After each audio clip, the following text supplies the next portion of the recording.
In a word, the Nintendo Switch era of Pokemon games has been tiresome. Every single mainline Pokemon release has been met with some sort of widespread criticism since 2018. Whether it's being a bare-bones Kanto remake aimed at casuals, the Dexit controversy, arguably the worst remakes ever made, the lackluster graphics, or the games barely being released in a playable state, the trust of hardcore Pokemon fans, including myself, has been gradually eroded over the better part of the last decade. I mean, I felt downright embarrassed to be playing Scarlet and Violet whenever a person walked into the room. No. Sports, am I right? And right off the bat, the odds were stacked against Legends Z-A, a game that made the controversial decision to be set entirely within Lumio City instead of the full Kalos region. So how did Legends Z-A finally turn out after such a long wait? Did Game Freak finally cook? Or did we get let down again? Here's my full review.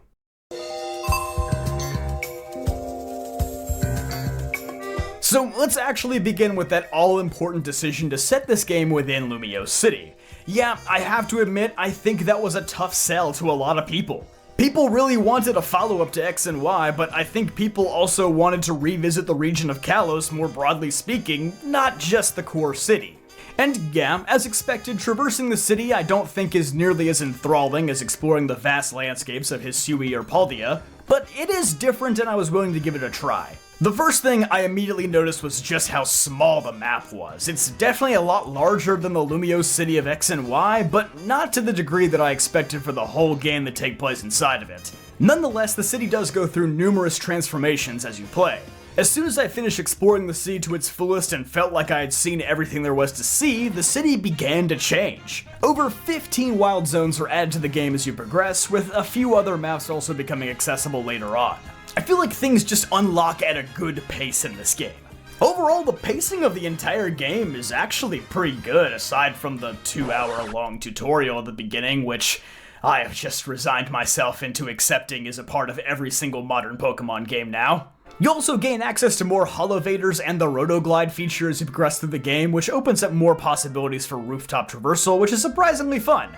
There's also these various scaffolding towers scattered across the map, which present the opportunity to do a little bit of platforming. It's not super difficult or anything, it's honestly like the Weenie Hut Juniors of platforming, but hey, it's the most interesting that movement and puzzles have been in a Pokemon game since the 2D era, and at least keeps your brain a little engaged and rewards you with some cool items and collectibles. Of course, there's also the way the city changes from day to night, which of course slightly changes the variety of Pokemon you can encounter, and activates the all-important battle zones for the ZA Royale, which I'll come back to later. Overall, the city did not feel nearly as suffocating or limited as I initially feared. I do think some of the wild zones are a little bit cramped though. I do miss the throwable items that Legends Arceus included as well. I know catching wild Pokemon isn't really the focus of this game, but I do wish they had a little more emphasis placed on them. That aside though, I do have a few other complaints with the city. First and foremost, there's still barely any building interiors. Like, come on, it's a city. I should have more than 10 building interiors to go through.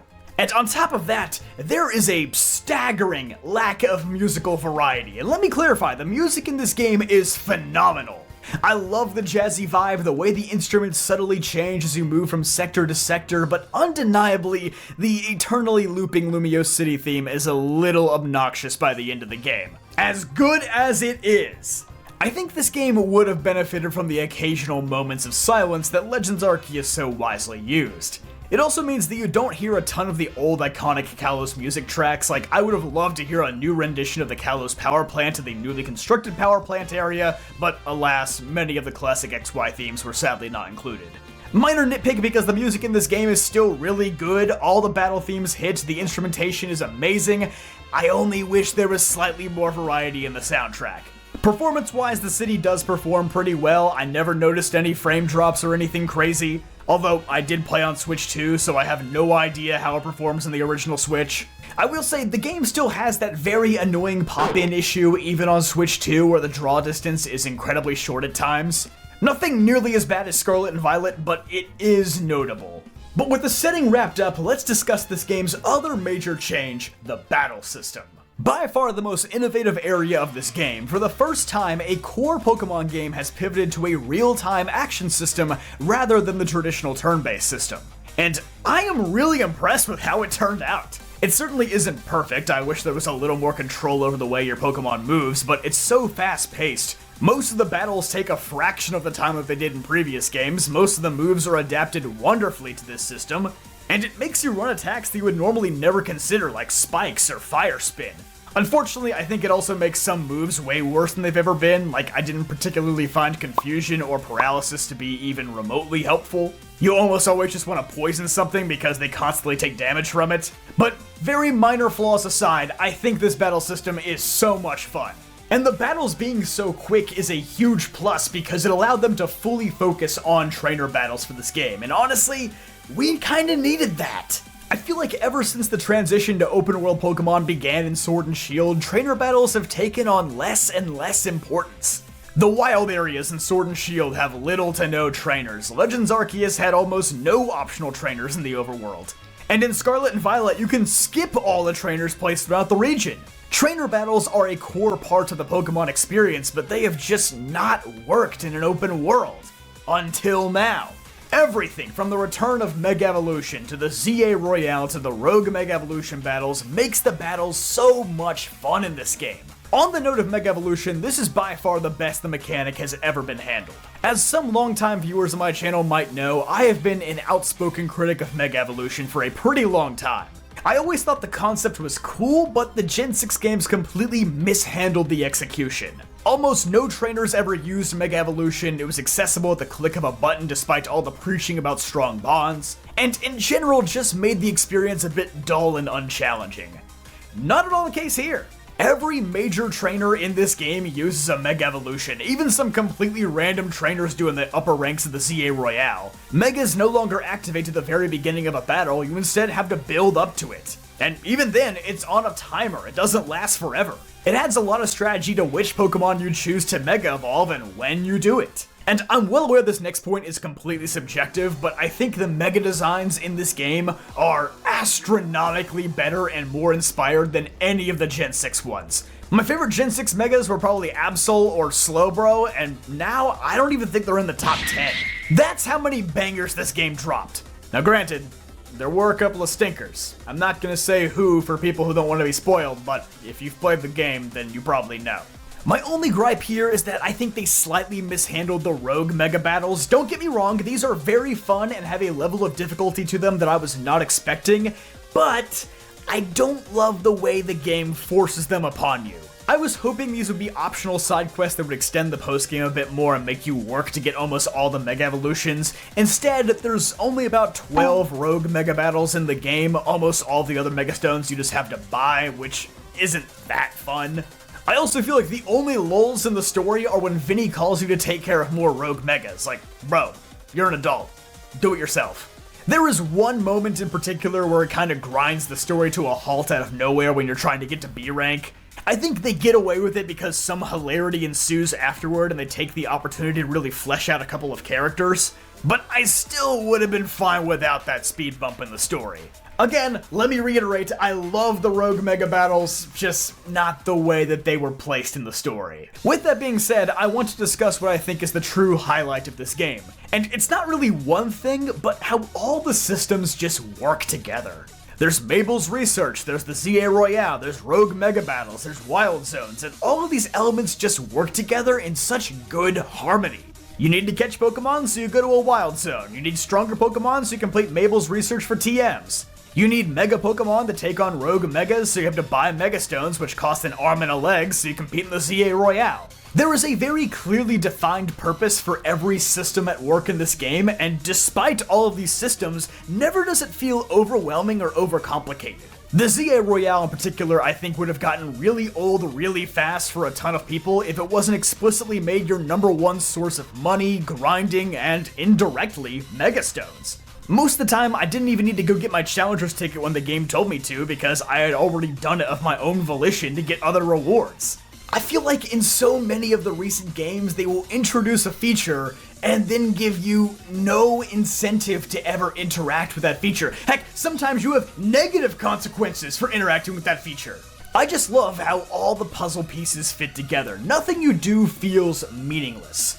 And before I jump into spoilers, I also just wanted to quickly say that all the characters in this game are really charmingly written. There's a surprisingly funny amount of dialogue and situations. Like, the dialogue in some of the previous Switch Pokemon games was just so dry and stale, and this just makes every character in this game feel so lovable and memorable. So with that, I'm sure everybody has been waiting for it. Let's finally get into the spoiler section about the plot of this game. So for people who don't want to be spoiled, this is your final warning to get out!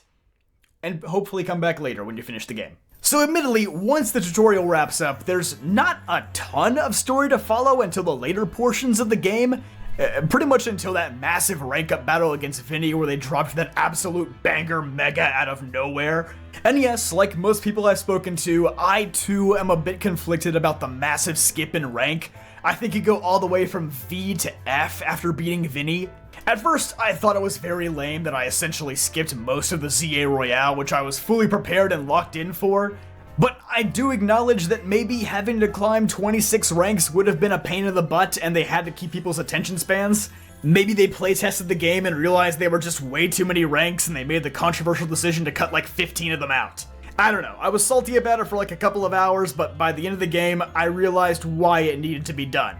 Mostly because I still put 37 hours into this game. I haven't even touched the post-game. 37 hours! It's like double the regular Pokemon game.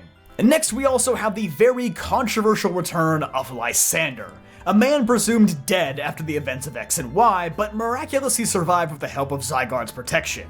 I'll admit, this was kind of a shocking twist. I did not expect this man to still be kicking. But as much as I liked the twist, I feel like he really didn't do anything other than save us from having to gather 100 Zygarde cells ourselves. He also has some mild amnesia, so he's like way less evil than he was in X and Y, which I do think hampers his character quite a bit. He's just like, yeah, I did this super evil thing in the past, but I don't really remember why, so I guess I'm just chill now. So that was mildly disappointing. I did still perk up every time he was on screen, but I felt like his role in the story was very superfluous, to put it lightly. Everything from the reveal of Grisham, the final Team Flare grunt, all the way to the end of the game was absolute cinema. I loved exploring the remains of Lysander Labs, getting added context to both AZ and Team Flare in the process. They actually took the scraps of X and Y's dinky pee-pee poo-poo plot and somehow construed something actually decent, which is very impressive. I always thought that Team Flare seemed so disconnected from Lysander's goal, and this game kinda explains why. They clarify that all of Team Flare was originally a philanthropic organization, not just Lysander, which is a detail that I believe we didn't have before. I recently replayed X and Y in preparation for this game, and I do not remember them ever mentioning that Team Flare were good guys at one point, just Lysander himself. And apparently, very few of Lysander's subordinates actually knew about the Ultimate Weapon plot. And they were actually upset that he used it because it turned the original members of the good Team Flare into social outcasts. I don't think it fully redeems X and Y's plot or anything, but it certainly makes it a bit better in retrospect. I also don't think it's an airtight story by any means. Like, in retrospect, the Z-A Royale was kind of a flawed waste of time for all involved in it if the purpose was to find the ultimate Mega Evolution user. Tawny also has no real resolution during the main story, and she ends up using Mega Floette despite losing the final battle, so what was even the point of that whole thing? Ange is also a little bit underbaked. I think AZ's whole story about it leaves a lot of details too vague. But then, the actual ending of the game? Holy moly, have we ever seen anything this cinematic before? I mean, Pokemon has been berated for its terrible animations and graphics and cutscenes for years, but good lord did they cook with the final act of this game. It just really felt like a proper, grandiose climax that really pushed the game to its limit. Godspeed to all Switch 1 users out there. My Switch 2 ran fine during that last battle, but you might be in for something there. That might be the battle that finally lays your 2017 Switch to rest. There were definitely some missed opportunities though. Like, I will say, if I have one big complaint about the story, what happened to all the XY characters? They never tell us why Sycamore retires, what happened to Clement, where's Malva? Like, there are actual NPCs asking these questions in the game, and we just never get the answers. Maybe we will in the DLC, but for now, it's a complaint. They barely tell us anything about them. I think there should have been more returning characters than just Emma, AZ, Lysander, and Mabel. But that tease in the museum that Volo is still alive, that was kind of fire, not gonna lie. Overall, I think as the next evolution of the Legends series, it's a really fun time, but as a sequel to X and Y, it does fall a little flat. Before I close out this review, I do just want to say, yes, you will probably see a ton of insufferable comments on this video, just as there has been for any of the discourse around this game lately. Apparently, it was leaked that the budget for this title was only about $13 million US, which is relatively low for the gaming industry nowadays. And that, of course, riled up the good old Pokemon haters who think it's an absolute crime that you purchase this Game Freak slop. And look, I get it, people expect more out of the biggest franchise on Earth, but I think the product we got was actually quite good despite its low budget. There's no reason to get on your holy high ground about not supporting this game. Almost all of the review bombs mention the low budget, the bad graphics, the lack of voice acting, and it's all just so tiresome at this point.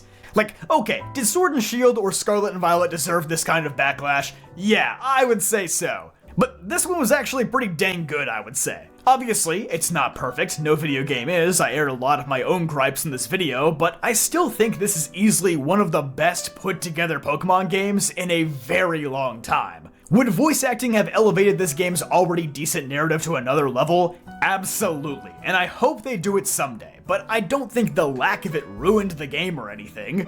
It's certainly not nearly as bad as the 26% on Google or 40% on Metacritic would have you believe.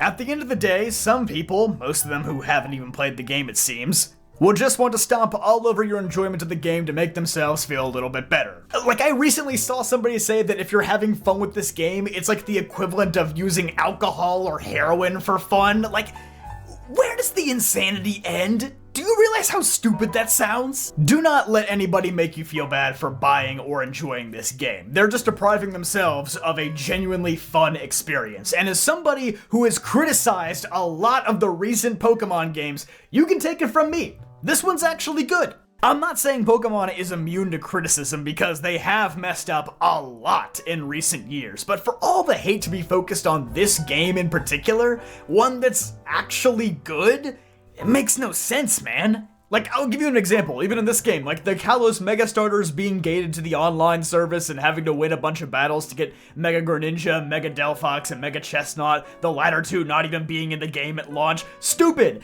Absolutely stupid, and I hate it, but, you know, all things considered, it's relatively minor. For now, I'm just happy to say that Game Freak cooked, and the value of patience and actually letting this one marinate for a good few years certainly paid off. So there, if you're on the fence about ordering this one, I hope my review, as a die-hard Pokemon fan with varying opinions on all the games, helps sway you a little bit. Anyway, I hope you guys enjoyed this review. I hope you're enjoying the game. If you're still playing it, I will definitely not be reading the comments in this video because I know it's going to be a crap storm, and I will see you guys next time.